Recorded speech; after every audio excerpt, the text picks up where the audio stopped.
এই উখল মাখল ৰাস্তাটো দেখি একেবাৰে ভয় নাখাব, কাৰণ মই গৈ আছোঁ আমাৰ ঘৰলৈ যোৱা ৰাস্তাটো এনেকুৱাই। কিয় গৈ আছোঁ ভিডিঅ'টো চাই থাকিলে গম পাব।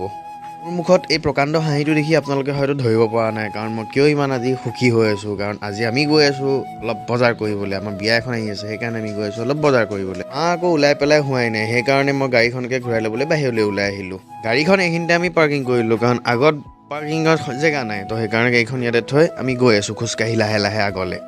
তোৰ লগত ভিতৰলৈ সোমাই আহি মই ৰখিব নোৱাৰিলোঁ, সেইকাৰণে চিধা আহি গ'লোঁ জেন্টছ ছেকশ্যনলৈ। ইয়াতে কাপোৰ বিচাৰি মই চাওঁচোন কি পাওঁ কি নাপাওঁ, মই চাবলৈ চেষ্টা কৰিছোঁ, একো কাপোৰ ভালেই লগা নাই ইয়াত। কাপোৰ বিচাৰি থকা দেখি আকৌ মায়ে মোক সিহঁতৰ ওচৰলৈকে মাতিলে, তই অকলে কাপোৰ বিচাৰি থাকিব নালাগে, আমাৰ লগতে বহি থাক। বহি লৈ দেখিব পাৰিছেই ন, মাথা বেয়া হৈ গৈছে একদম।